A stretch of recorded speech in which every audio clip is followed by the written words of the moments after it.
والكرة المحلية. نتكلم كرة. ده باهت بالنسبة لفريق الجونة. أندية القاع لها دور كبير جدا في حسم نتيجة الدوري. والكرة الإفريقية. مصر والمغرب والجزائر وكوت ديفوار. مصر دولة عظمى في كرة القدم. أسوأ ترتيب من 58 سنة. من أخطر المنتخبات اللي موجودة في أفريقيا في الوقت الحالي.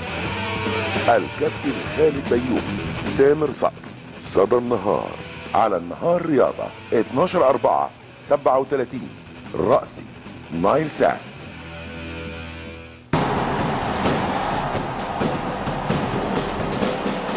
النهار رياضة.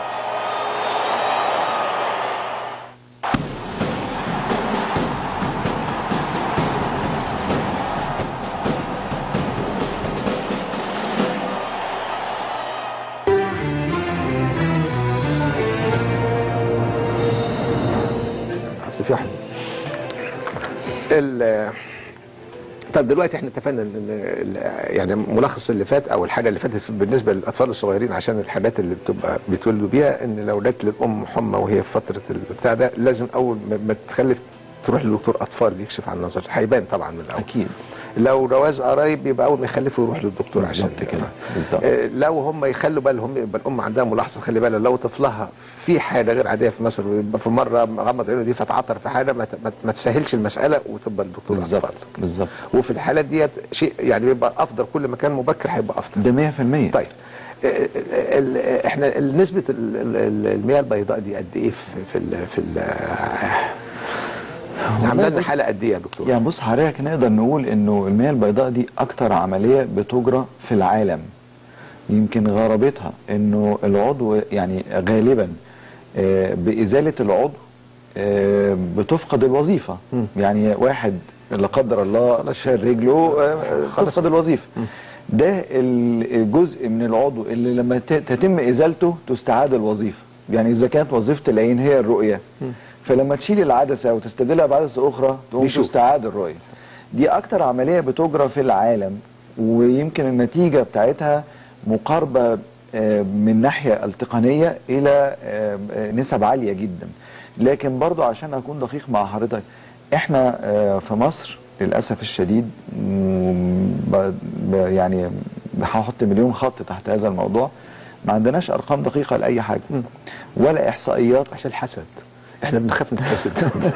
الحسد بس بعد عنك. ما عندناش احصائيات دقيقه. يعني هل حضرتك تتخيل ان احنا اذا سالت النهارده اي واحد ماشي في الشعب المصري احنا عددنا كام؟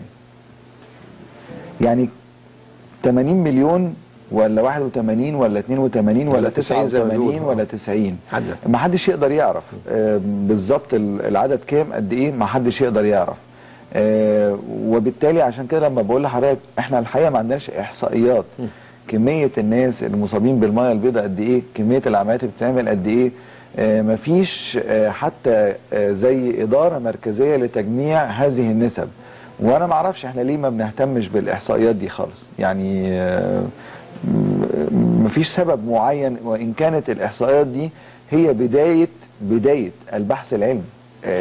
اذا كان احنا ما عندناش بحث علمي فللاسف الشديد هي دي بدايه ما هو لما نعمل بحث علمي ان شاء الله هنعمل احصائيات. عايزين نعدي النقطه دي. اتمنى ذلك. في امير فاضل بيقول يا استاذ ابراهيم، ارجو منك ان تسال دكتور حازم لماذا اطباء العيون مقصرون في علاج الصغار الذين اصيبوا بطلقات في عيونهم؟ امير اشرف بيت سراج منوفيه. الحقيقه يا امير يعني مش عايز اقول لك ان انت يعني مش محق في هذا الموضوع، انما انا هفترض انك مش متابع بصوره كافيه المجهودات اللي كانت بتتعمل، مش بس من يعني اعتقد انه ما فيش حد من دكاتره العيون تخاذل عن هذا الموضوع. ده اغلبيه الناس كانت بتحاول تبذل قصارى جهدها لمساعده هؤلاء الشبان بغض النظر عن مين اللي غلطان. يا جماعه تاني بنقول، انا بقول اهو، مش مهم مين شخصيه اللي اتعور، ولا هو المهم ان هو في الاخر مصري. سواء يعني لانه الموضوع في الاخر اصبح فيه حزبين، وده مصاب وده ضحيه وده متهم. القصه ان اللي اتعوروا مصريين ولازم نقف جنبهم. انا مش في حل قوي ان انا اذكر ايه المجهودات اللي تمت، لكن اذا انت عندك اي حد عنده مشكله سواء من الثوار او من المرضى اللي انت شايف ان هم محتاجين اي مساعده، اعتقد ان انت بس يعني مجرد ان انا انت اسمح لي، انا عايز بس اقول لامير عشان هو الدكتور مش هيقول ده.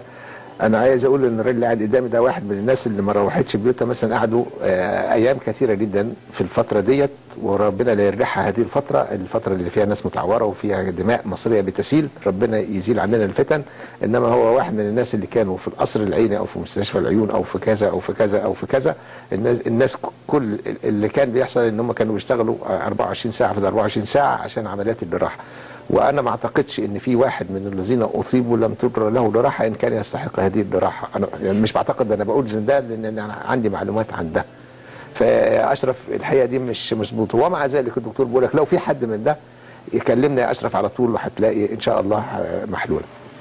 احمد بيقول يا استاذ ارجو لو سمحت، عندي مشكله ان زوجتي بعين واحده وعينها الثانيه قربت تروح وعايزه تعمل عمليه وارجو الرد. يا ريت يا جماعه تليفونا على التليفون، يا جماعه عندكم التليفون يا عمرو، وهاتوا على التليفون يكلم الدكتور دلوقتي، وان شاء الله لو في موضوع عمليات هتتحل ان شاء الله. نكمل بقى. لما بنوصل للمرحله بتاعت انه الام بتقدر توصل يعني شكت في حاجه فتقوم رايحه للطبيب، ده احسن حاجه بالنسبه للطفل. ويمكن احنا عندنا هنا قصه انه الوقايه خير من العلاج دي مش موجوده. لا دي مش موجوده. اذا عامله زي بالظبط قصه الاحصائيات، لما حضرتك سالتني العدد قد ايه قلت لحضرتك ما اقدرش اعرف. انما برضو في يعني بادره امل انه الوعي ابتدى ينتشر عند افراد الشعب المصري.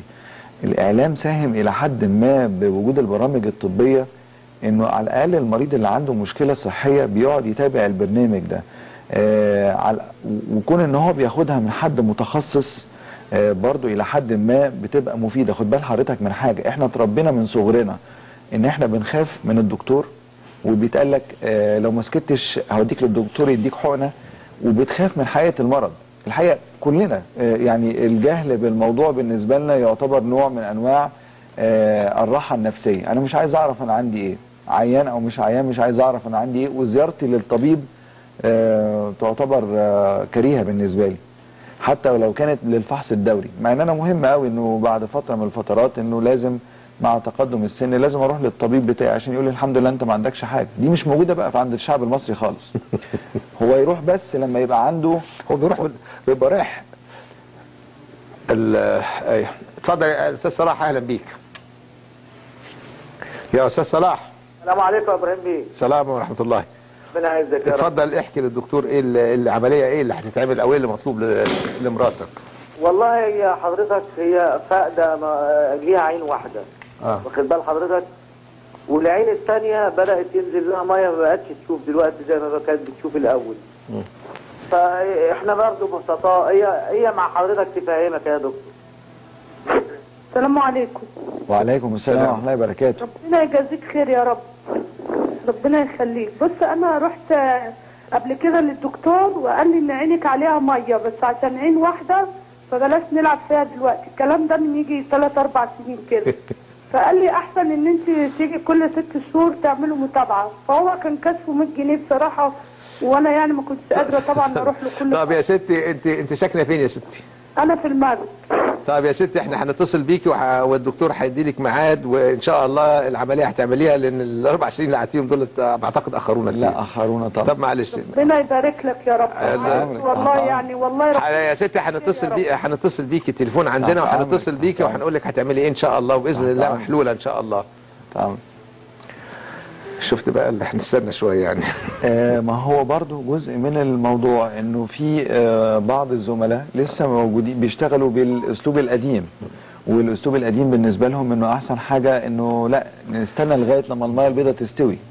هو بالنسبه له عايز يمشي مريضه لذلك، بالرغم مع انه الاحسن انه لا احنا محتاجين نعمل عمليه بدري. فبدل ما يبقى بيقول له على الاساليب الحديثه، لا يخليه يعمل الاساليب القديمه.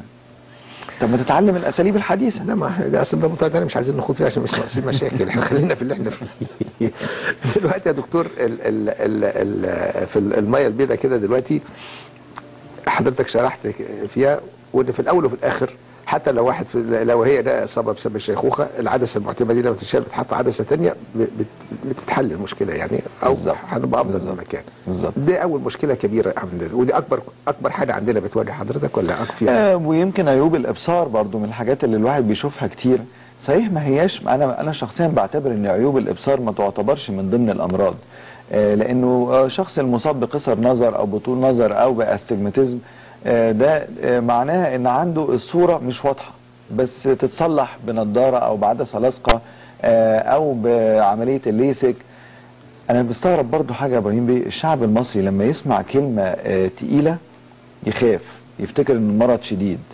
يعني كلمه استجماتيزم دي في اوقات كتيره قوي الاب والام مثلا يجوا اطفالهم او اي شخص لسه اول مره يلبس نظاره، فيلبس النضاره ليه؟ فتقول له انت عندك استجماتيزم، يسمع كلمه استجماتيزم دي يغمى عليه.